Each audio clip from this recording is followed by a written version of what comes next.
नमस्कार दोस्तों।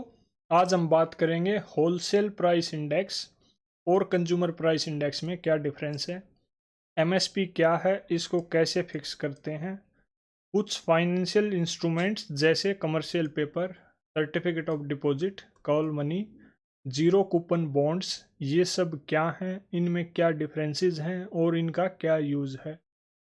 Zero tillage agriculture किस चीज़ को बोलते हैं और उसके क्या फ़ायदे हैं। देन फाइनली पल्स प्रोडक्शन का इंडिया में क्या स्टेटस है, किस लेवल पे हमने पल्स प्रोडक्शन को इम्प्रूव किया है, उससे रिलेटेड क्या डाटा है, वो सब हम डिस्कस करेंगे। अगर आप ये सब जानते हैं that is well and good. If you don't, you will learn about these things in this video. साथ के साथ आप अपना एमसीक्यू सॉल्विंग एप्टीट्यूड डेवलप कर पाएंगे, जो आपको मदद करेगा क्वेश्चन में, एग्ज़ाम में, मतलब जो अनएक्सपेक्टेड क्वेश्चंस आते हैं उनको टैकल करने के लिए। Then the art of reverse engineering आपको एनेबल करेगी किसी भी क्वेश्चन की ओरिजिन को ट्रेस करने के लिए, जिससे आप ये जान पाएंगे कि भाई ये क्वेश्चन किस कंसेप्ट या टॉपिक से फ्रेम हुआ है, इसको किस तरह से फ्रेम किया गया है और उस टॉपिक को कितनी डेप्थ तक आपको कवर करना है, जिससे आप मौजूदा क्वेश्चंस को और फ्यूचर में अगर कोई उस टॉपिक से क्वेश्चंस फ्रेम होते हैं उनको टैकल कर पाएँ, सॉल्व कर पाएँ। इसके अलावा आपको कीवर्ड का एनालिसिस सीखने को मिलेगा, जो आपकी मदद करेगा फ्यूचर में कुछ भी डायरेक्ट या इनडायरेक्ट क्वेश्चंस जो यूपीएससी के पीवाईक्यू से फ्रेम होते हैं उनको सोल्व करने के लिए। एंड फाइनली आप अपने कंसेप्ट्स को क्लियर और रिवाइज कर पाएंगे डिटेल से। Let's start with questions. Number 1, the weightage of food in consumer price index is higher than that in wholesale price index. The wholesale price index does not capture changes in the prices of services, which CPI does. Number 3, RBI has now adopted wholesale price index as its key measure of inflation and to decide on changing the key policy rates. Which of the statements given above is or are correct? 1 and 2 only, 2 only, 3 only, 1, 2 and 3। इस point पे आप video को pause कीजिए, question को फिर से पढ़िए, statements को समझिए, उनका मीनिंग अच्छे से इंटरप्रेट कीजिए और उसको सोल्व करने की ट्राई कीजिए जितनी भी आपके पास नॉलेज है उसी की बेसिस पे। अगर आपने कंसेप्ट पढ़ रखा है दैट इज़ वेरी गुड। अगर आपने नहीं भी पढ़ रखा तो भी कोशिश कीजिए कि जो भी आप नॉर्मल रूटीन में न्यूज़पेपर अपने नोट्स वगैरह पढ़ रहे हैं उनसे आप इसको सोल्व कर पा रहे हैं या नहीं। Then you can move towards answer and analysis part.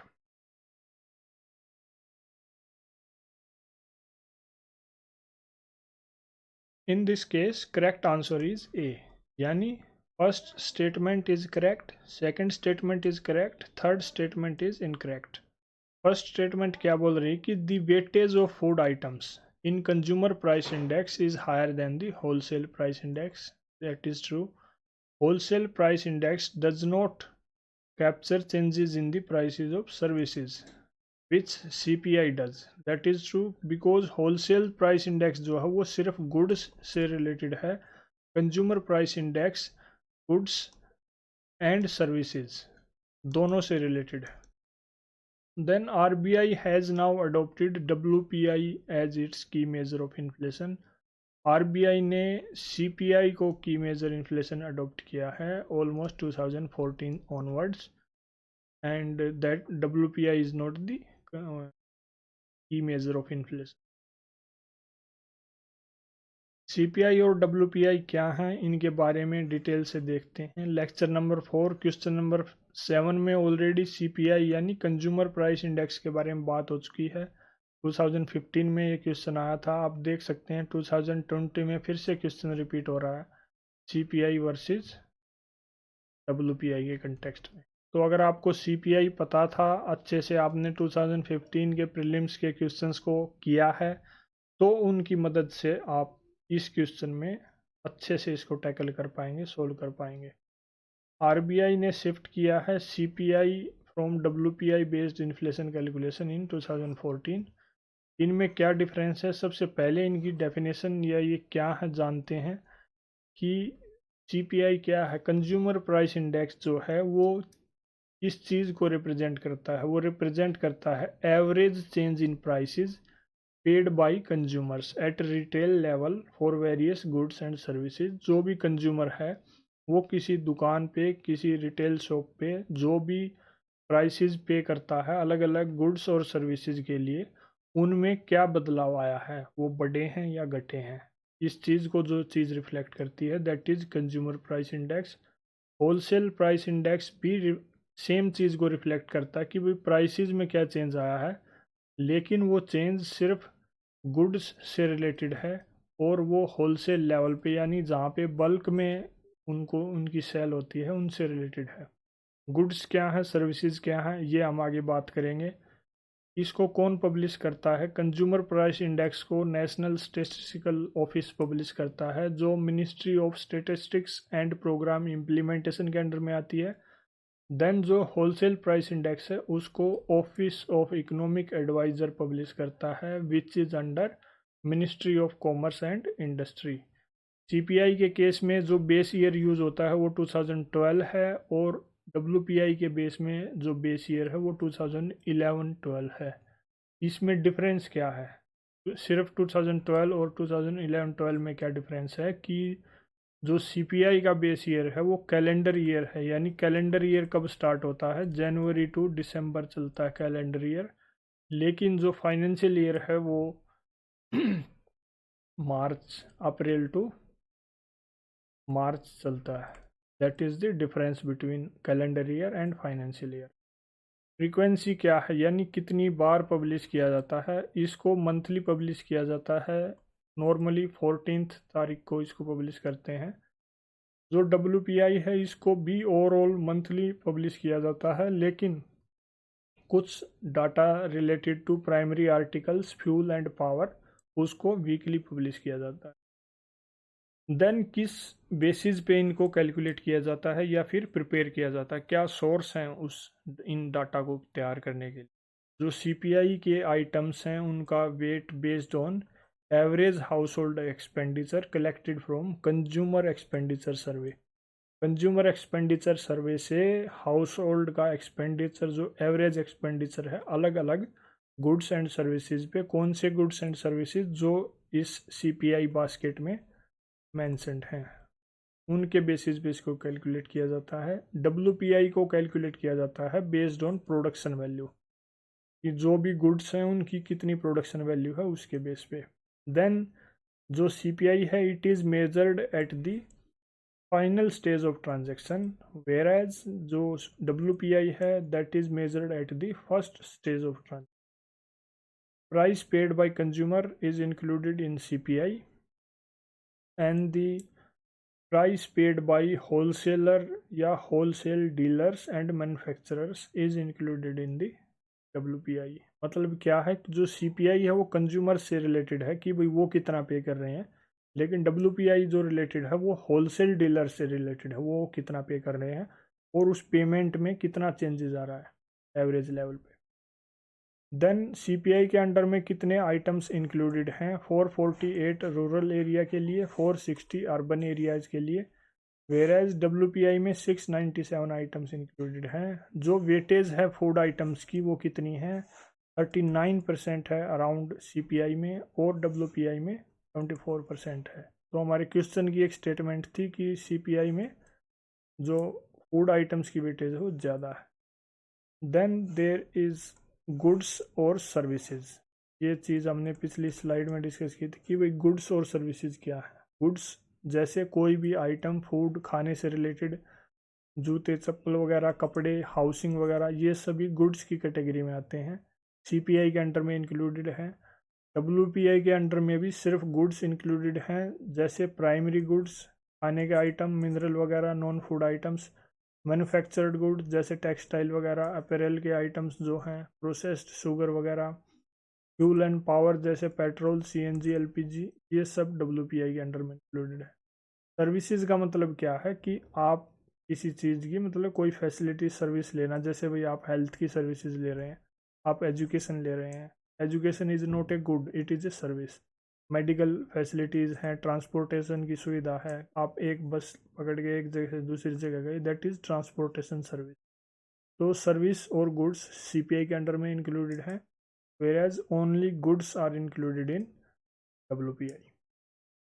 Moving to the next question, consider the following statements. Number 1, in the case of all cereals, pulses and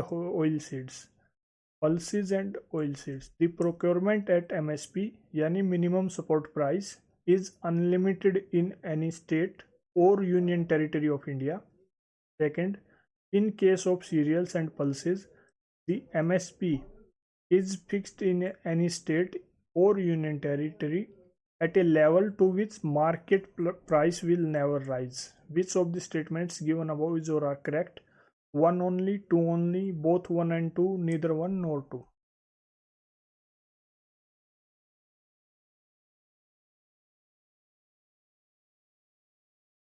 In this case, D is the correct answer, यानी both statements are incorrect. MSP के बारे में already काफ़ी questions पूछे जा चुके हैं। अगर आप एमएसपी के कंसेप्ट से वाजिब हैं, अगर आपको ये पता है कि भाई एमएसपी का कंसेप्ट क्या है, तो आप ये जान पाएंगे कि भाई जो ये दो टर्म यूज हो रखी है, अनलिमिटेड, नेवर, ये दोनों ही इन स्टेटमेंट्स को गलत कर देती हैं, क्योंकि in case of all cereals, pulses and oil seeds, the procurement at the minimum support price is unlimited in any state और यूनिटरी। नहीं, एक अमाउंट फिक्स की जाती है, एक प्राइस फिक्स किया जाता है, उसी के बेसिस पे प्रोक्योरमेंट होती है। देन जो सीरियल्स और पल्सेस हैं, किसी भी स्टेट में उनका प्राइस ऐसा फिक्स नहीं किया जाता कि भाई market price will never rise to that level, ऐसा कभी नहीं होता। ये इंश्योर किया जाता है कि भाई एमएसपी फिक्स किया जाए ताकि ज़्यादा से ज़्यादा मार्केट में भी जो खरीदने वाले हैं वो उसी प्राइस पे खरीदें, जिससे किसान को फ़ायदा उसके। एमएसपी के बारे में ऑलरेडी बात हो चुकी है लेक्चर नंबर 15 क्वेश्चन नंबर 4 में। प्रीलिम्स 2018 में क्वेश्चन आया था। It is again showing the importance of PYQs। अगर आप PYQ को अच्छे से करते हैं, आपने 2018 का पेपर अच्छे से सोल्व किया, उसके सभी ऑप्शंस, सभी टॉपिक्स, सभी कीवर्ड्स अच्छे से उन पे बेसिक नॉलेज गेन की, तो आप 2020 का ये क्वेश्चन ईजीली सोल्व कर पाएंगे। Next is, with reference to the Indian economy, consider the following statements. Number 1, commercial paper is a short-term unsecured promissory note. Second is, certificate of deposit is a long-term instrument issued by the Reserve Bank of India to a corporation. Call money is a short-term finance used for interbank transactions. Zero coupon bonds are the interest-bearing short-term bonds issued by the scheduled commercial banks to corporations. Which of the statements given above is or are correct? 1 and 2 only, 4 only, 1 and 3 only, 2, 3 and 4 only.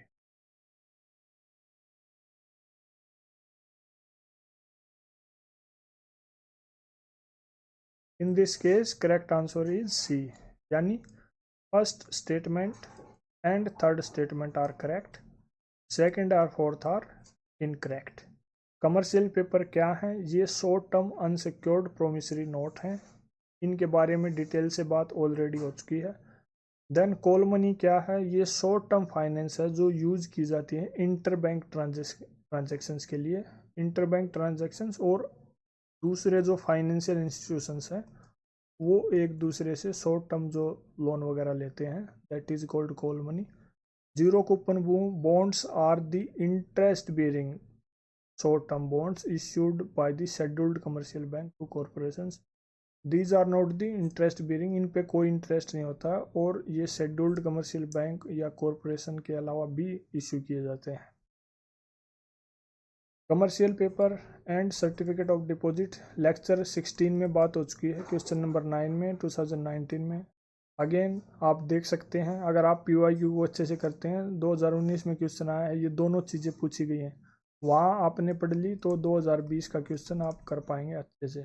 इसी lecture में आप देख सकते हैं 3 question ऐसे हो चुके हैं जहाँ पे PYQ की इम्पोर्टेंस कितनी ज़रूरी है ये चीज़ अगेन एंड अगेन प्रूव हो रही है। देन कॉल मनी के बारे में यहाँ बात करते हैं। इसके बारे में हमने पहले बात नहीं की है। कॉल मनी क्या है? ये short term interest bearing financial loan है जो एक फाइनेंशियल इंस्टीट्यूशन दूसरे फाइनेंशियल इंस्टीट्यूशन को देता है या फिर उससे लेता है। क्या फीचर्स हैं इसके? ये हाईली रिस्की होता है और वोलेटाइल होता है। Loan does not have a defined schedule of payment या मैच्योरिटी। जो भी लोन दिया है कि भाई आपको इतने टाइम में ये पेमेंट करना है या फिर इतने टाइम में इसकी मैच्योरिटी है, इस चीज़ की कोई डिफाइंड लिमिट नहीं होती। जो भी देने वाला है वो जब भी मांग लेगा उसको कि भाई आपको अभी रिपे करना है, तो जो जिसने उसको लिया है उसको रिपे करना पड़ेगा। देन शॉर्ट टर्म से मतलब क्या है कि भाई ओवरनाइट। अगर कॉल मनी का केस है, कॉल मनी के साथ एक नोटिस मनी भी यूज़ होती है। नोटिस मनी का अगर केस है तो उसमें शॉर्ट टर्म का मतलब है यानी 2 से 14 दिन के लिए जो लोन या पेमेंट दी गई है, वो कॉल मनी सिर्फ ओवरनाइट ट्रांजेक्शन के लिए होती है। देन जो एलिजिबल पार्टिसिपेंट्स हैं वो इंटरेस्ट रेट डिसाइड करते हैं आपस में डिस्कस करके। They are free to decide whatever interest rate they are willing to pay. Participants का मतलब क्या है कि भाई जो भी शेड्यूल्ड कमर्शियल बैंक्स हैं excluding regional rural banks, then cooperative banks जो हैं excluding land development banks, then primary dealers, security markets वगैरह, म्यूचुअल फंड्स वगैरह, और पेमेंट बैंक्स, ये सभी पार्टिसिपेंट्स हैं कॉल मनी में। मतलब ये सभी एक दूसरे को शॉर्ट टर्म के लिए इंटरेस्ट बियरिंग फाइनेंस या लोन दे सकते हैं या ले सकते हैं। मतलब जो fourth note third statement,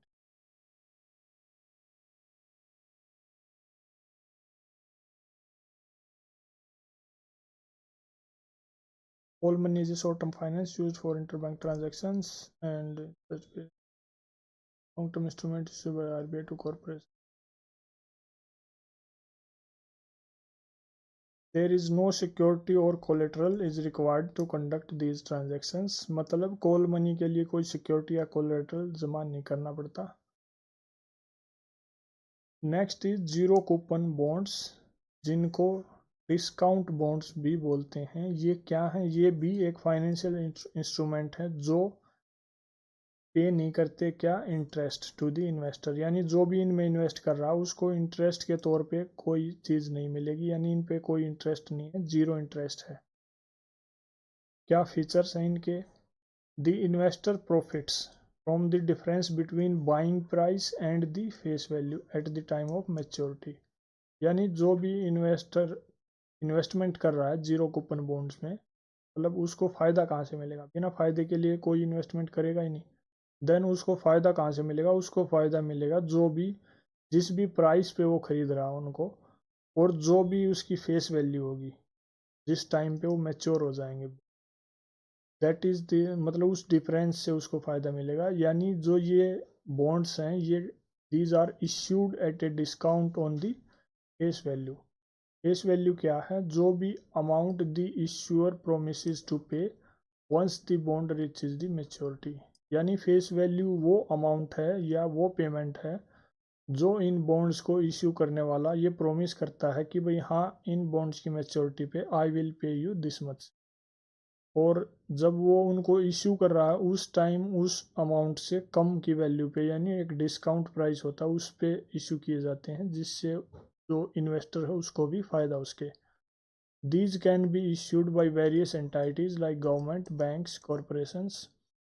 Then bond क्या है? बॉन्ड एक डेट इंस्ट्रूमेंट है जो in which an investor lends money to an entity. Entity का मतलब क्या है? कोई भी गवर्नमेंट या कॉरपोरेशन या उनसे रिलेटेड कोई institution for a specific period of time at a variable और फिक्स्ड इंटरेस्ट रेट।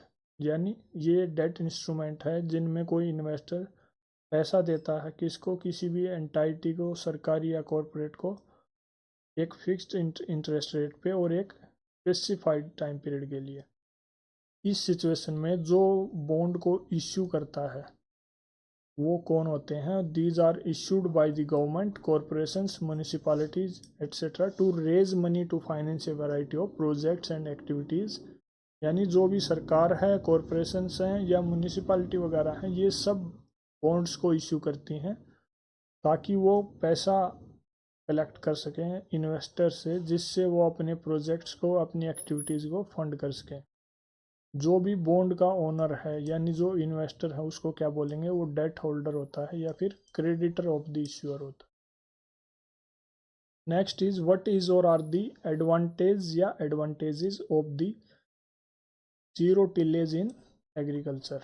एग्रीकल्चर में जीरो टिलेज के क्या फ़ायदे हैं। Number 1, sowing of wheat is possible without burning the residue of previous crops. Number 2, without the need of nursery of rice saplings, direct planting of paddy seeds in the wet soil is possible. Number 3, carbon sequestration in the soil is possible. Select the correct answer using the code given below. 1 and 2 only, 2 and 3 only, 3 only, 1, 2 and 3.